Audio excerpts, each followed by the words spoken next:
Welcome to Signal Breakdown. Today we examine a hidden gem of zombie cinema, one that doesn't begin with soldiers or survivors, but with a man who's already been defeated by life. This is I Am a Hero, a 2015 Japanese psychological horror film directed by Shinsuke Sato, based on the award-winning manga by Kengo Hanazawa. It's not about saving the world, it's about something far more personal. Saving your sense of self in a world gone mad. It's about identity and resilience, about whether a man who is always invisible can rise and become someone who truly matters. Let's break it down, step by step. Blood by blood, breath by breath. Hideo Suzuki is 35. He lives in a one-room apartment swallowed by clutter, manga volumes, thick dust, and deeper disappointment. His dreams are small, his reality even smaller. He's not a hero, not even close. He's a failed manga assistant whose life has dulled into grays. Most of his days are spent ghost drawing for someone more successful, submitting ideas that are dismissed before they're even read. He pitches with trembling hope, only to be shut down with careless indifference. Even his name, Hideo, a cruel irony. He talks to himself often, too often, in mirrors, on trains, and to figments of his imagination. He's not dangerous, but he's unraveling. He sees things, angels, symbols, whispers of fate. But instead of acting, he returns home to the comfort of nothing. Cold rice, sleep, and dreams that mean nothing. He owns a shotgun, legal, polished, untouched. It's not a weapon, it's a fantasy. A relic of the life he dreams about but never reaches for. A symbol of control in a world where he has none. His girlfriend Teiko comes home late. Angry? Fed up? Her words sting. You never change. He barely reacts. He's heard it before. I want you out by the end of the month. He doesn't argue, he simply nods, mumbles. In his mind, she becomes a character, a sketch, easier to erase than to confront. But she isn't a sketch, she's real. Her words stay with him, cutting deeper than they show. As dawn breaks and light seeps through the window, he stands in silence, haunted by everything he never said. The world feels different, quiet in all the wrong ways. The air itself seems uncertain, yet amidst this strange stillness, one thought won't leave him. Teiko. They hadn't spoken since the fight. No apologies, no closure. Only that heavy silence, and a silence that now feels louder than any argument. They were undone by miscommunications, pride, and distance. Days passed. The distance grew. But now, with the world seemingly falling apart, that silence is unbearable. He doesn't know where she is. Doesn't know if she's safe.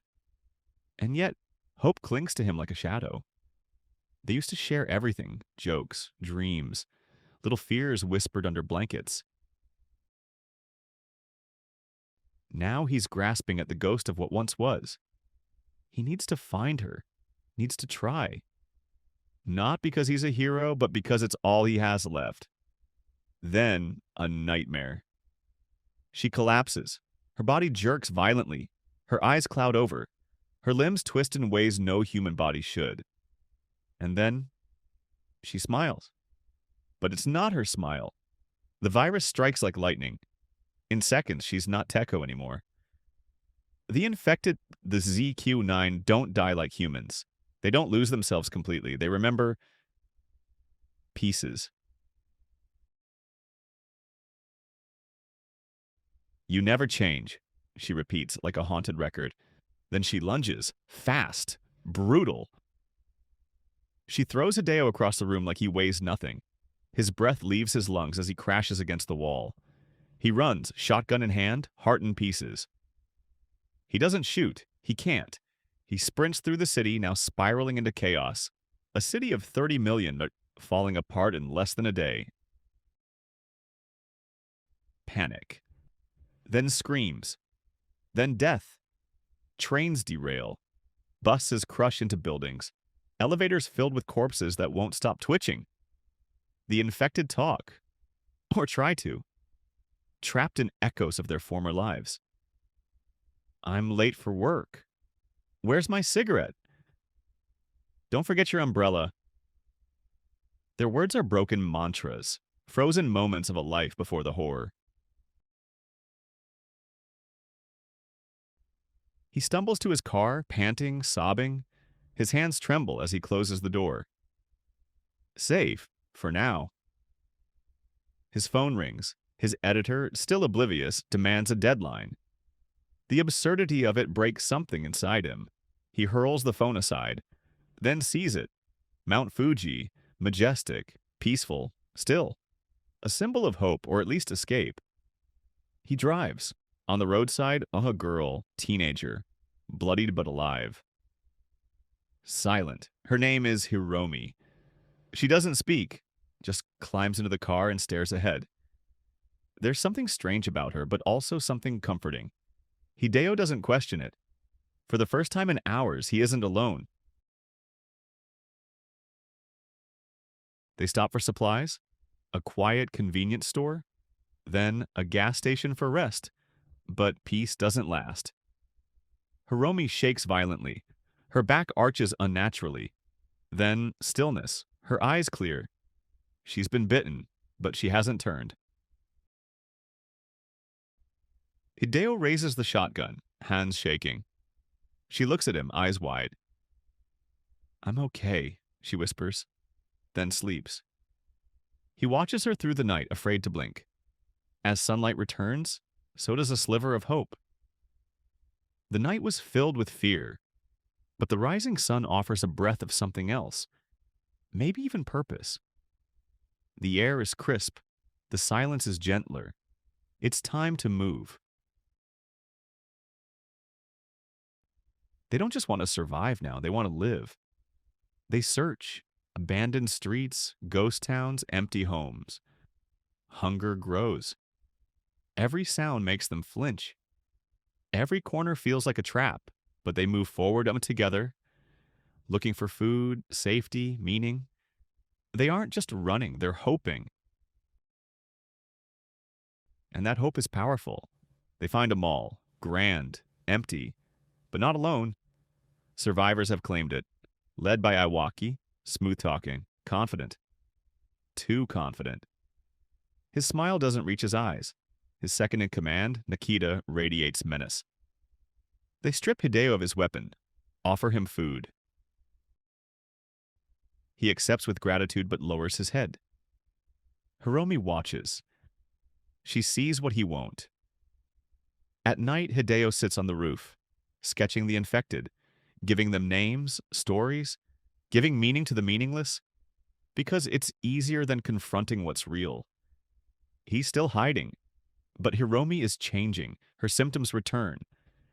She bleeds, her eyes glow, but she doesn't turn. She rises stronger, something new, something in between, a hybrid. The others don't know, but the infected do. They gather outside, their fingers scrape the glass. Their presence presses in, yet are relentless. The mall is crumbling. Fear spreads like smoke. And then it begins. Too fast, too much. Barricades break, screams rise, blood flows. Nikita falls first, dragged into a fountain. Iwaki pleads, no one listens. Chaos, panic, death. Hideo finds Hiromi, hiding, breathing, still human. Something inside him shifts. He lifts the shotgun and fires. The sound echoes. The first shot, then the next, again and again. He doesn't hesitate. Blood sprays, shells clink on tile. The mall becomes a war zone. But Hideo keeps shooting. He does not stop. Something inside him, buried deep, has awoken. The infected come like a wave. Endless, hungry, unstoppable. Their groans become a death chorus. Their eyes glow with mindless hatred. The city is swallowed. The barricades fall like paper. There is no end to them, only survival. Second by second. But still he stands. Reloads. Lifts Hiromi onto his back. Walks through the ruined mall. Through smoke. Through twitching bodies. The infected part for him. They sense it too. He's changed. He's no longer hiding. Outside, the world is ash and ruin, but he walks forward. Calm, determined, alive. They don't touch him, not because they can't, but because something inside him now burns brighter than their hunger. The final act is quiet, peaceful. He and Hiromi walk the mountain paths. He teaches her how to shoot. She teaches him how to smile. They sit under stars, share crackers. No need for words. Each step forward is a step away from who he was. He isn't healed, but he's becoming. I Am a Hero is about the apocalypse, but really it's about ego, about finding purpose in a world stripped of meaning. Hideo wasn't empty. He was waiting. The infected use metaphors for everything we fear: repetition, stagnation, emotional death. But Hideo reclaims identity through chaos, through pain, through fire. He becomes by being forced to act. And in doing so, he finds what he never thought possible: worth. Director Shinsuke Sato paints every frame with grief and grit. No music, no glory, just isolation. Even in action, the silence screams. When Hideo finally fights, it's not heroic, it's human. And that's what makes him a hero.